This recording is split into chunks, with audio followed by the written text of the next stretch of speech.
ශ්‍රී ලංකාවේ සංචාරක කර්මාන්තය ප්‍රවර්ධනය කිරීම පිණිස සංචාරක ප්‍රජාවේ ලිංගික දිශානතියට ගැලපෙන ගමනාන්තයක් ලෙස ශ්‍රී ලංකාව හඳුන්වා දීමේ දැඩි කතාබහක් පසුගිය දිනවල ජනමාධ්‍ය සහ සමාජ මාධ්‍ය හරහා කෙරුණා.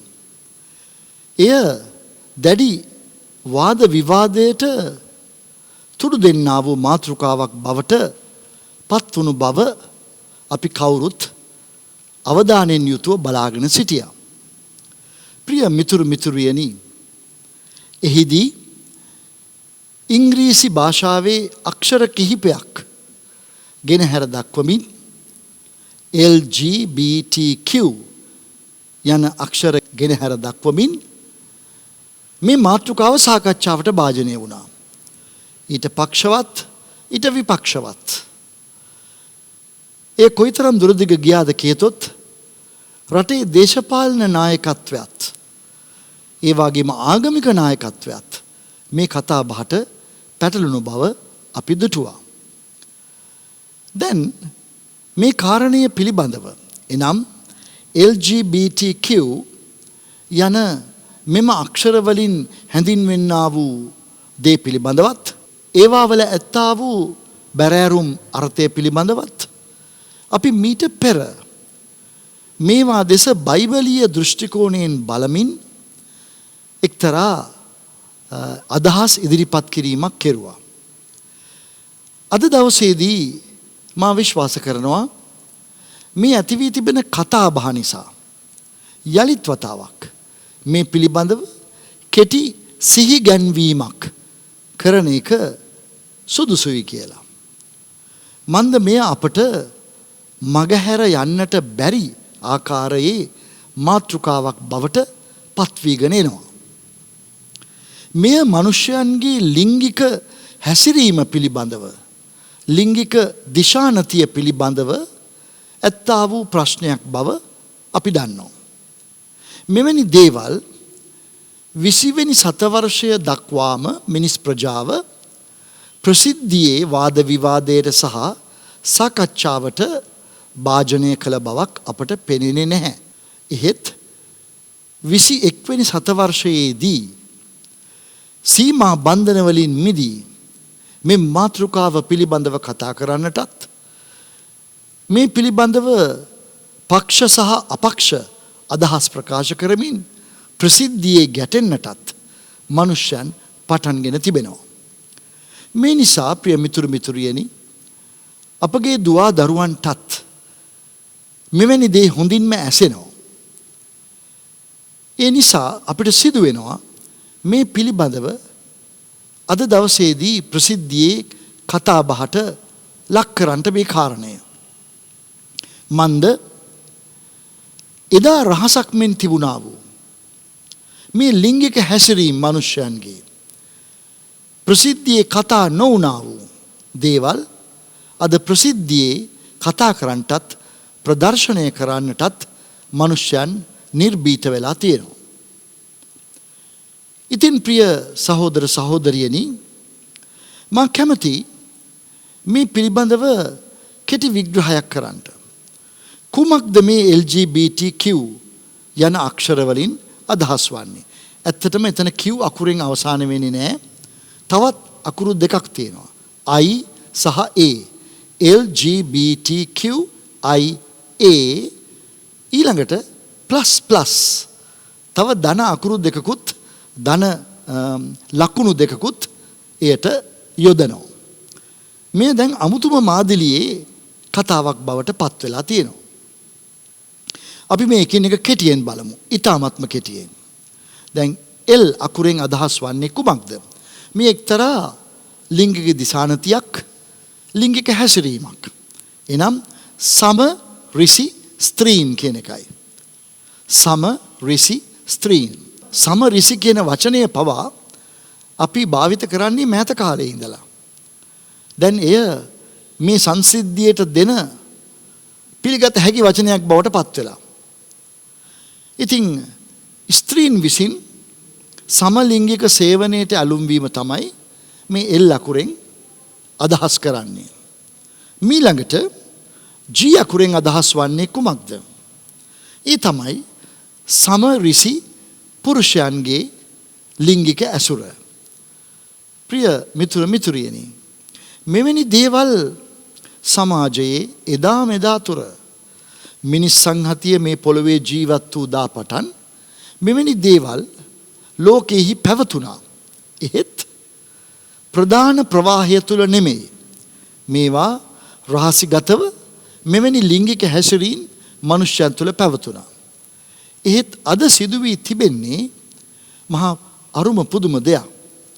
මේ සුළුතරයක් විසින් අනුගමනය කළා වූ හෝ අනුගමනය කරන්නට කැමති වුණා වූ මේ ලිංගික දිශානතිය, ලිංගික හැසිරීම ප්‍රධාන ප්‍රවාහයට ගෙනල්ලා ඒක අනුමත කරන තත්වයට ලෝකයා පත් වෙලා තියෙනවා.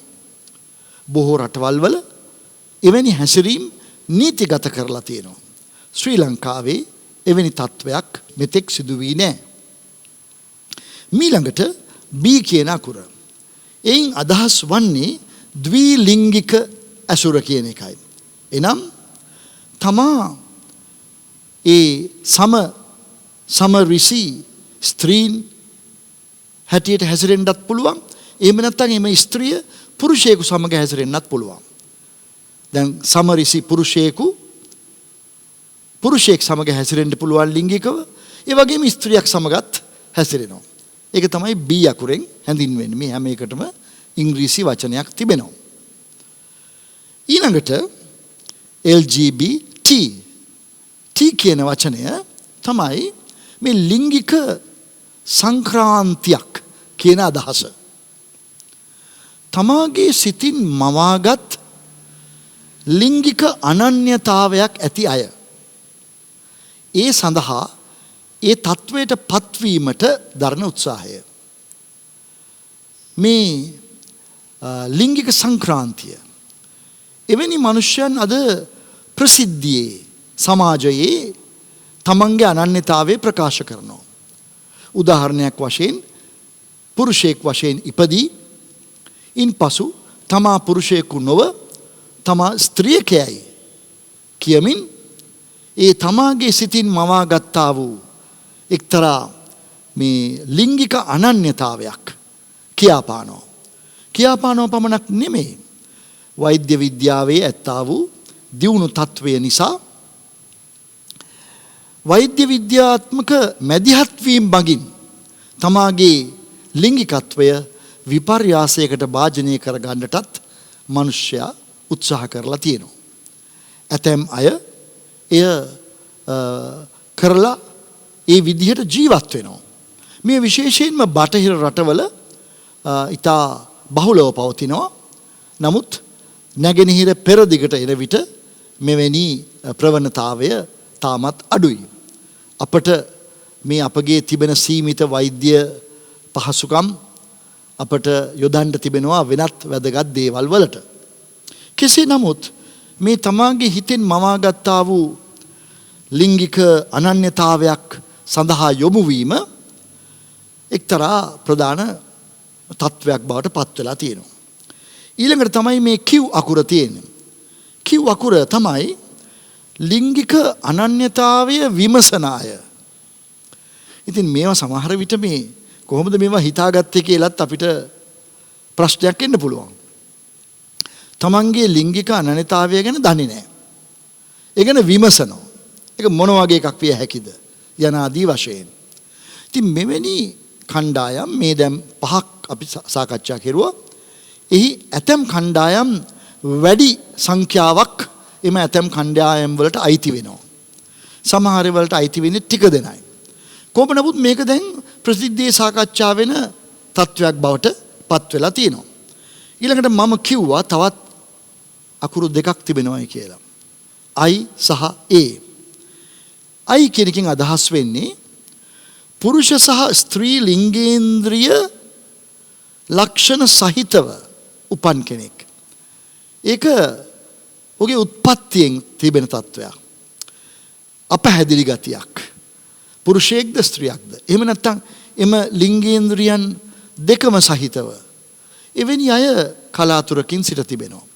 නමුත් දැන් ඔවුන්වත් එකතු කරගෙන තිබෙනවා මේ මහා ව්‍යාපාරයට.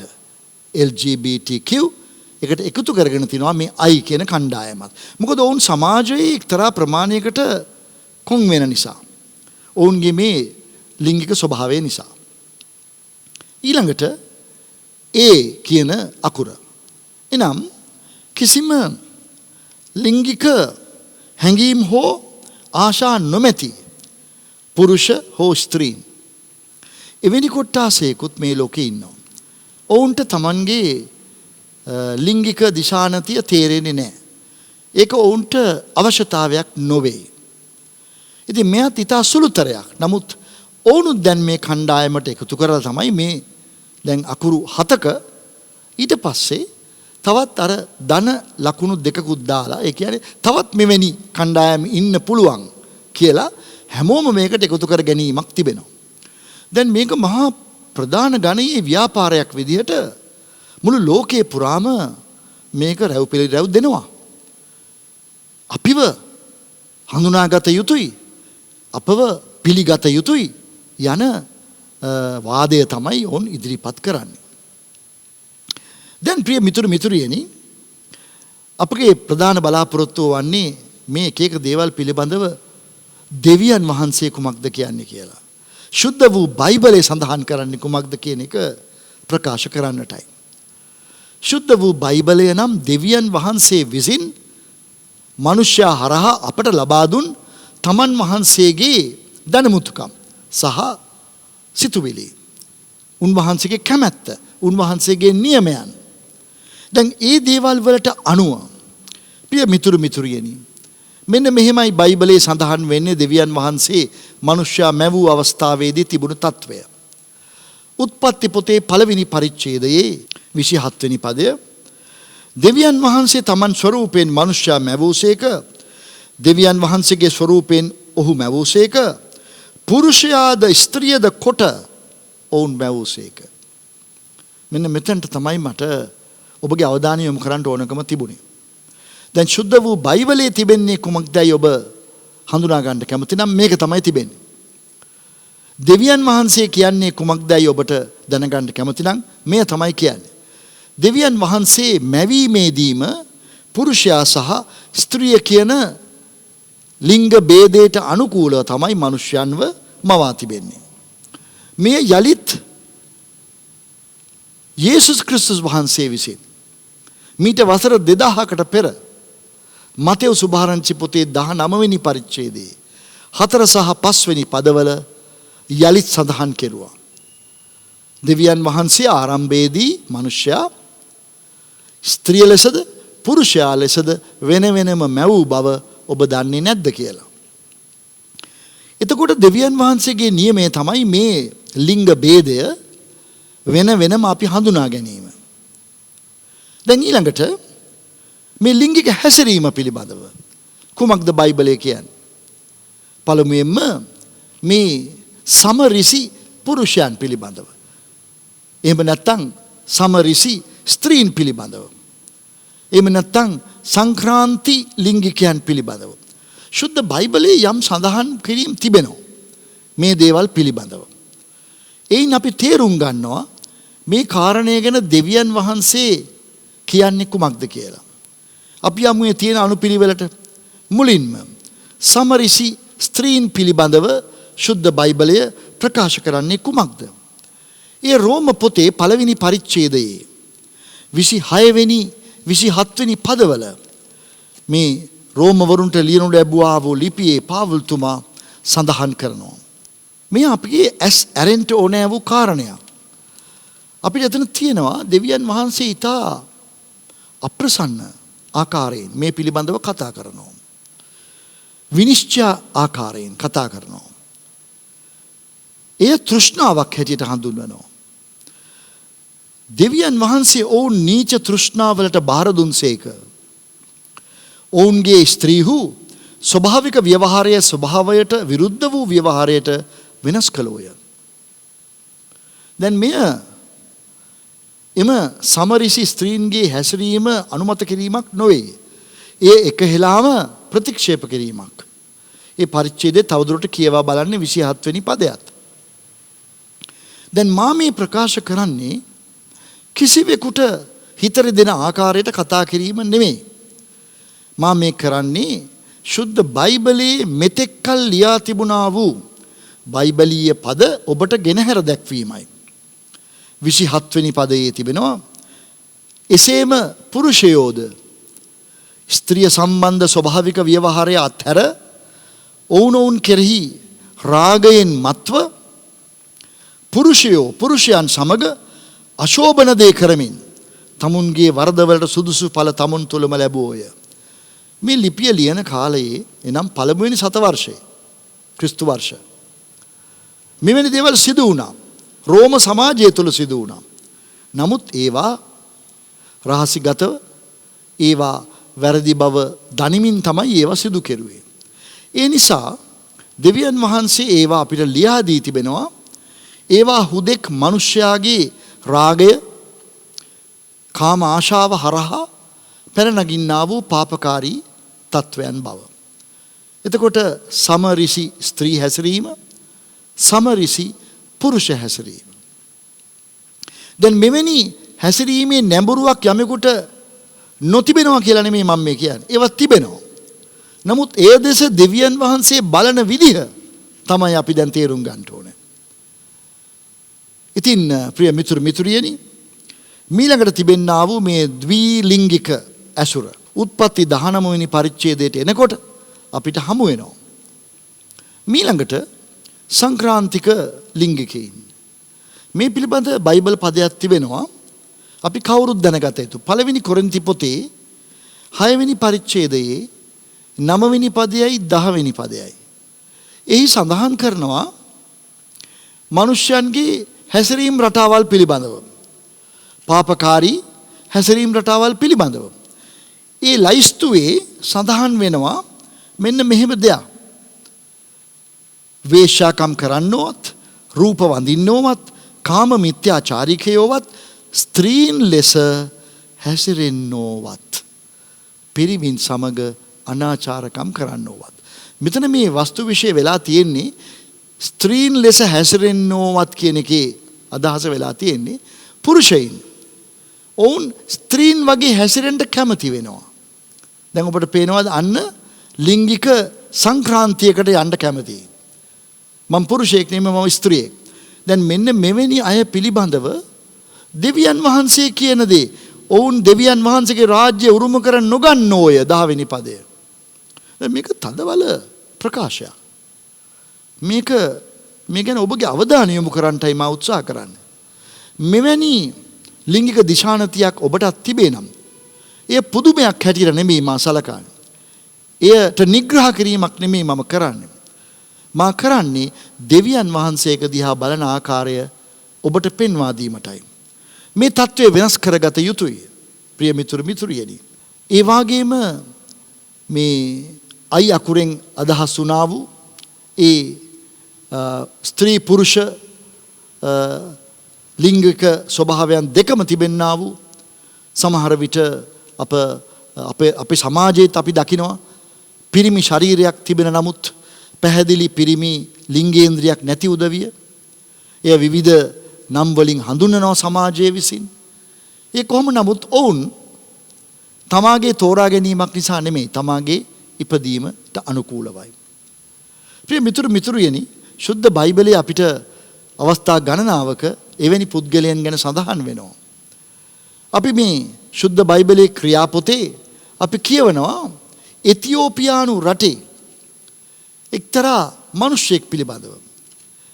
එහි හිටියා වූ බිසවගේ භාණ්ඩාගාර වූ ඒ එතියෝපීය නපුංසකයා කියන ඒ මාතෘකාව යටතේ කතාවක් තියෙනවා. ඇත්තෙන්ම සිදු වුණු දෙයක්. ඔහු යේසුස් වහන්සේ අදාහගත්තු විදිය.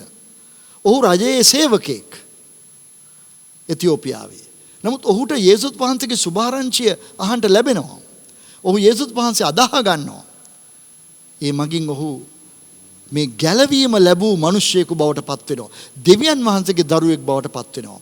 ඉතින් ඔහුගේ තිබෙන්නේ උත්පත්තියෙන් ලැබුණා වූ ස්වરૂපයක්, තමා තෝරාගත්තා වූ සමරිසි ස්වභාවයක් හෝ ලිංගික සංක්‍රාන්තික තත්වයක් නොවේ. මේ නිසා ප්‍රිය මිතුරු මිතුරියනි, මේ වර්තමාන තත්වයන් මේ අප රටේ පමණක් නොවේ, ලෝකයේ පුරාම මේ ලිංගික නිදහස කියලා මනුෂ්‍යයන් අදහස් කරන්නා වූ දේ, එනම් මේ නිදහසේ අභිමානී පාගමන් අද මනුෂ්‍යයෝ යනවා.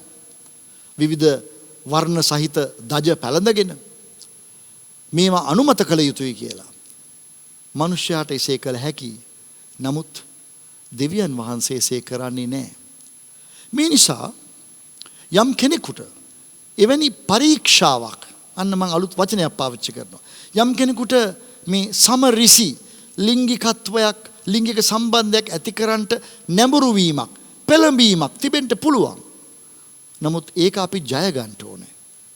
ඒක අපි ප්‍රතික්ෂේප කරන්න ඕනේ. දැන් යේසුස් ක්‍රිස්තුස් වහන්සේව විශ්වාස කරන කෙනෙකු තුල එමෙ හැකියාව තිබෙනවා. මෙන්න මේක ඊටා වැදගත්. ප්‍රිය මිතුරු මිතුරියනි, එසේ ප්‍රතික්ෂේප කොට දෙවියන් වහන්සේ විසින් මුලින්ම නිර්මාණය කරන ලද පුරුෂයා සහ ස්ත්‍රිය යන එම ලිංගික තත්වයන් දෙක යටතේ පමණක් ක්‍රියාත්මක වීම, මේ තමයි නිවැරදි ක්‍රමය. නමුත් කනගාටුවට මෙන් දෙවියන් වහන්සේ කියන්නේ කුමක්දයි, බයිබලය කියන්නේ කුමක්දයි මනුෂ්‍යයා නොසලකා තම තමාගේ රටවල සහ තම තමාගේ කැමැත්තේ හැටියට දේශපාලනමය මතවාදවලට අනුවත් මනුෂ්‍යයා හැසිරෙනවා. ඉතින් ඒක මනුෂ්‍යයාට තියෙන නිදහසක්. නමුත් මා ඔබට ආයාචනා කරන්නේ දෙවියන් වහන්සේ දෙසට හැරෙන්න. යේසුස් ක්‍රිස්තුස් වහන්සේ විශ්වාස කරන්න. ඔබගේ ජීවිතයේ සැබෑ හරය තේරුම් ගන්න. කුරුසියක් මත මරණයට පත් වෙලා අපගේ පාප උදෙසා දඬුවමක් ගෙව්වේ යේසුස් වහන්සේ. අපේ පාප වෙනුවෙන් අපට කමාවක් ලබා ගැනීමට මාර්ගය පැහැදුවේ යේසුස් වහන්සේ. දෙවියන් වහන්සේ ඔබ එනතුරු මඟ බලා ඉන්නවා. ඔබ උන්වහන්සේ වෙතට එනතුරු ඔබගේ ජීවිතය සම්පූර්ණයෙන්ම නිවැරදි කරන්නට උන්වහන්සේ බලාගෙන ඉන්නවා. උන්වහන්සේ ප්‍රේමවන්තයි. උන්වහන්සේ හැම දෙනාට ප්‍රේම කරනවා. මේ සමරිසි ස්ත්‍රීන්ට, සමරිසි පුරුෂයන්ට, ලිංගික සංකාන්තියක් ඇත්තා වූ අයට සහ තවත් විවිධ අපචාරයන් යෙදෙන අයට පවා දෙවියන් වහන්සේ ප්‍රේම කරන්නේ කුමන හේතුවකටද?